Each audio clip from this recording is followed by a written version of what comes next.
The smell arrives before anything else. It is a dense, organic odor, impossible to ignore, sewage running openly through narrow streets, mixed with the smell of animals, meat being prepared over open fires, bread baking in stone ovens, and leather being tanned along the riverbanks. Paris in 1600 is not the city of wide avenues and illuminated monuments that we know today. It is a medieval city, still breathing the final breaths of the Middle Ages, squeezed within ancient walls, growing in on itself because there is nowhere left to expand. The streets are so narrow that two carts can barely pass at the same time.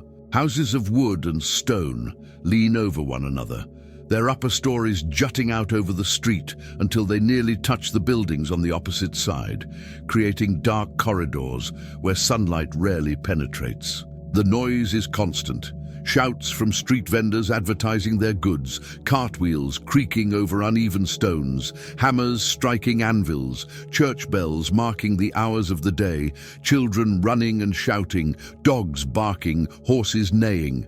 There is no silence here. There is no empty space. Paris in 1600 has around 300,000 people living packed together within limits that were never meant to hold so many. And at the center of all this, dividing the city into two banks, flows the Seine, wide, slow, and dark, carrying cargo boats that move up and down constantly. Paris exists where it exists because the Seine exists. The river cuts through northern France, crossing fertile plains and connecting the interior of the continent to the English Channel, and beyond it, to the Atlantic Ocean. For centuries, the Seine functioned as a liquid road, carrying grain, wine, wood, stone, salt, and textiles. Everything Paris consumes arrives by the river or by the roads that converge on its banks.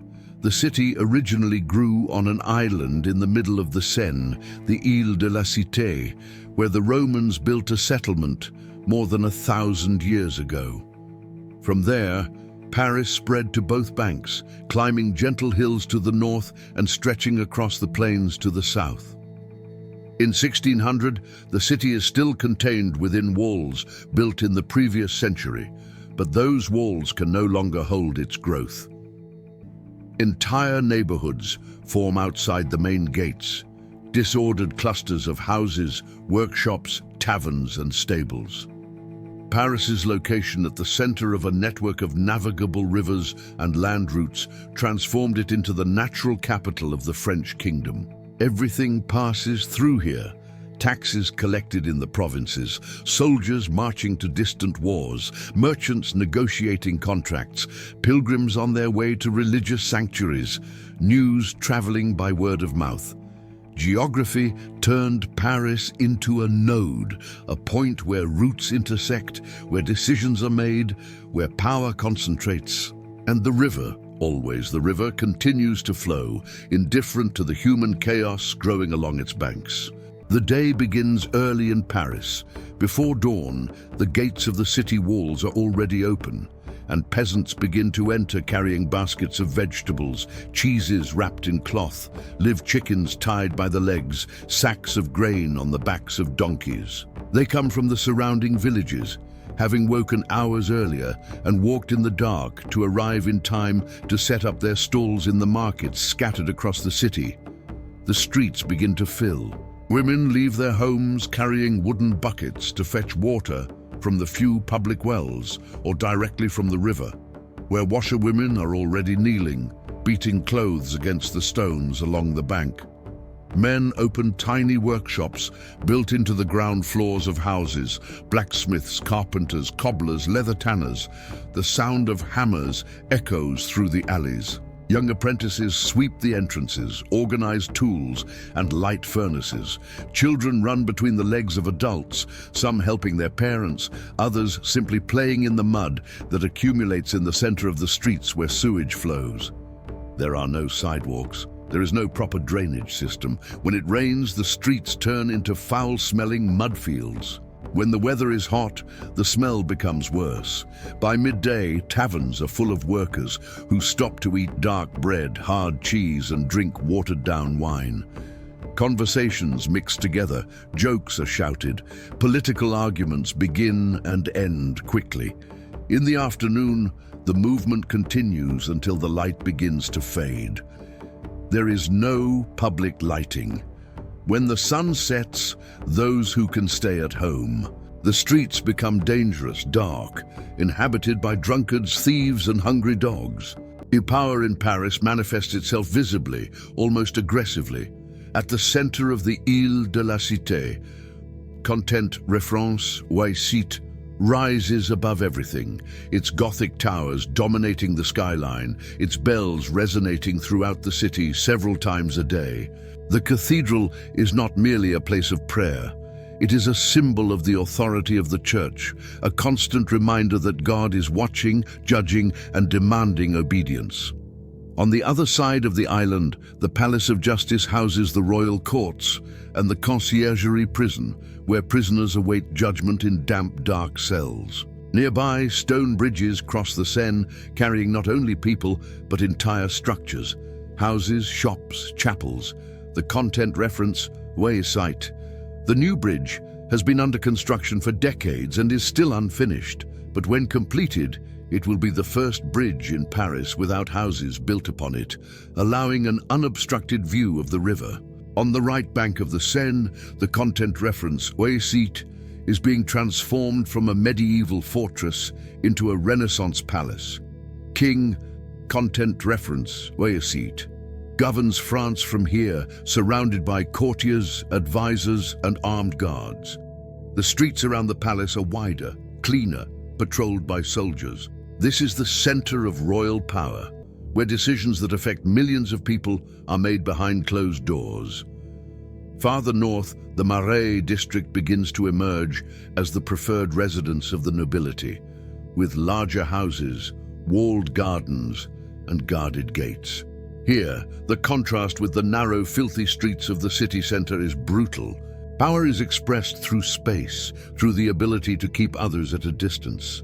Paris in 1600 is a sick city. Living conditions inside the walls favor the spread of diseases that no one knows how to explain or contain.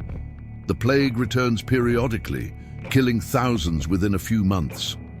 When the first cases are identified, panic spreads faster than the disease itself. Entire families are locked inside houses marked with red crosses. Bodies pile up in the streets because there are not enough grave diggers.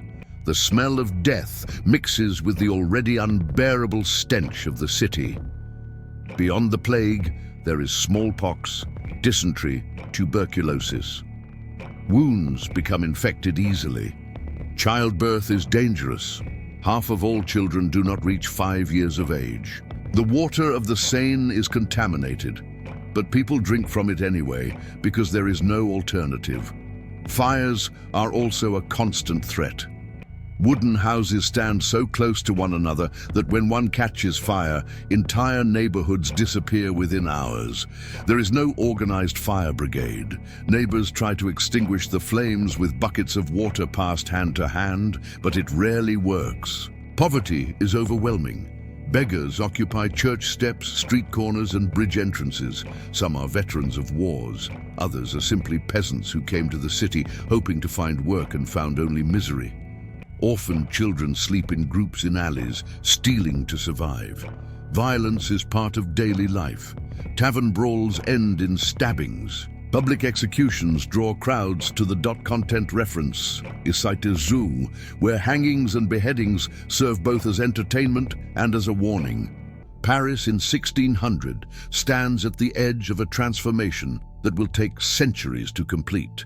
Within a few decades, content reference Wayseat will begin to shape the city according to his grand vision of absolute power. Streets will be widened, monumental squares will be opened, formal gardens will replace medieval vegetable plots. Centuries later, content reference Wayseat will redesign Paris entirely, destroying old neighborhoods and creating the wide boulevards we know today. But in 1600, none of this is predictable. The city is still struggling to breathe within its own walls, still living with filth and disease as inevitable parts of urban life. And yet, something of the Paris of 1600 remained. The basic layout of medieval streets can still be seen in some old neighborhoods. The Seine continues to cut the city in half.